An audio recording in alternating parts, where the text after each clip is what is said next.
Saudaraku, firman Tuhan ini biarlah membawa kita untuk percaya sungguh-sungguh bahwasanya mujizat Tuhan masih berlangsung. Bahwasanya penginjilan yang berhasil adalah penginjilan yang disertai dengan kuasa Tuhan, yang disertai dengan tanda-tanda, yang disertai dengan kesembuhan orang sakit, yang disertai dengan kebebasan yang terikat. Itulah dia macam penginjilan yang dilakukan oleh Tuhan Yesus. Dan Tuhan sendiri berkata, pekerjaan-pekerjaan yang aku kerjakan akan kamu kerjakan. Bahkan pekerjaan-pekerjaan lebih besar daripada ini karena aku pergi kepada Bapa. Ini bagi setiap orang percaya. Biarlah firman Tuhan ini membuat saudara percaya bahwasanya mujizat masih berlangsung. Dan Tuhan mau memakai saudara dalam hal ini.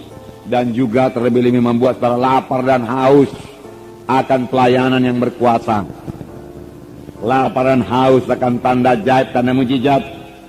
Lapar dan haus akan karunia Roh Kudus yang memang sudah diberikan Tuhan pada gerejanya, terlebih gerejanya pada akhir zaman ini. Firman Tuhan berkata, mintalah maka akan diberikan kepadamu, carilah maka kamu akan mendapat, ketuklah pintu maka pintu akan dibukakan bagimu. Siapakah yang mau mencarinya dengan sungguh-sungguh? Nah, oleh sebab itu mari kita rindukan, saudaraku, kuasa dan tanda mujizat Tuhan ini. Jangan puas, saudaraku, dengan pelayanan yang biasa-biasa saja, ya. Harus terjadi mujizat Tuhan dalam tiap-tiap kebaktian kita, amin. Karena Tuhan kita ajaib adanya. Kalau saudara membaca kitab kisah para rasul, karena itu kisah perbuatan dari Roh Kudus, amin. Ya, mujizat Tuhan banyak kali terjadi dalam kisah para rasul. Dan biarlah pada akhir zaman ini lebih banyak lagi mujizat Tuhan. Amin. Kita akan membaca kisah Rasul pasal 8 ayat 1 sampai 13. Haleluya. Jadi Simon yang tukang sihir ini juga takjub melihat tanda-tanda dan mujizat-mujizat besar. Tanda-tanda yang besar, mujizat-mujizat yang besar terjadi. Jadi banyak tanda, banyak mujizat. Amin. Banyak penyataan-penyataan Roh Kudus harus terjadi dalam pelayanan kita. Pelayanan Filipus ini juga dikatakan mereka mendengarkan firman Tuhan. Tetapi mereka bukan hanya sekedar mendengar saja, mereka juga melihat tanda-tanda yang diadakannya. Setelah mereka mendengar firman Tuhan dan melihat tanda-tanda yang diadakannya, tanda mujizat yang tidak bisa dilakukan dengan kekuatan manusia, mereka dengan bulat hati menerima apa yang diberitakannya itu. Sebab dikatakan dari banyak orang keluarlah, orang-orang yang kerasukan keluarlah roh-roh jahat itu dengan suara keras. Berteriak dia.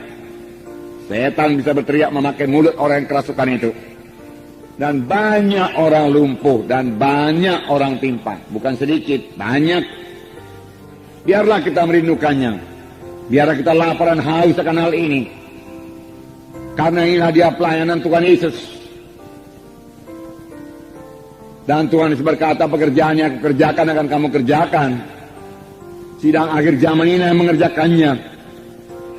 Sebab tanda orang percaya, mereka itu akan meletakkan tangan atas orang sakit, lalu orang itu akan sembuh. Dan mereka itu akan mengusirkan setan dalam nama Yesus. Dan setan bisa tunduk dalam nama Yesus.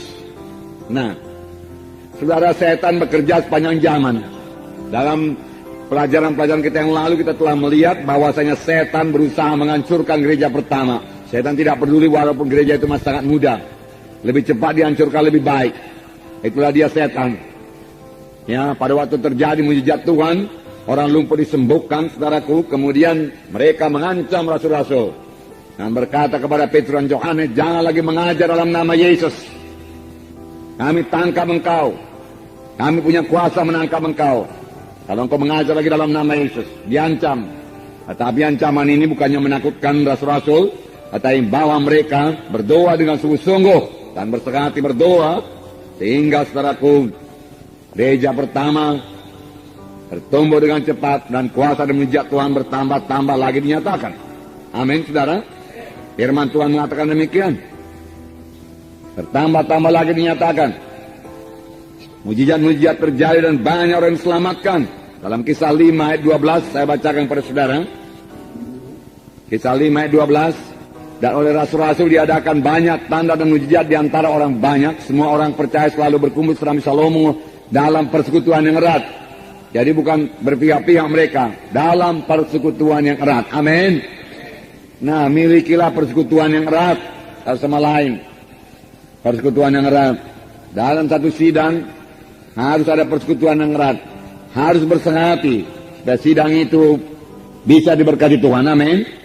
Rumah tangga yang bersehati adalah rumah tangga yang diberkati Tuhan. Amin.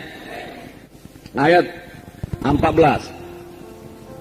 Dan makin lama makin bertambahlah jumlah orang yang percaya kepada Tuhan, baik laki-laki maupun perempuan.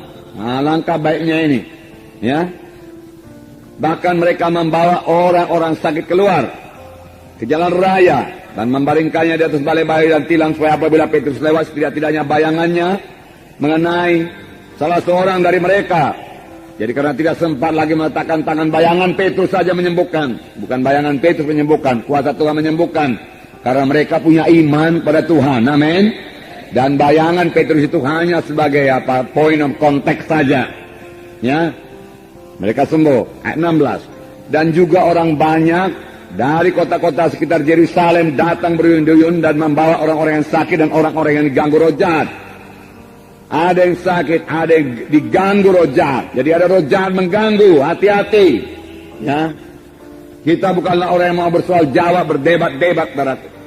Kita perlu menyatakan tanda ajaib, tanda mujizat, membuktikan bahwasanya Yesus hidup dan dia bangkit daripada kematian dan dia bekerja. Amin. Saudara bisa melaksanakannya, saudaraku.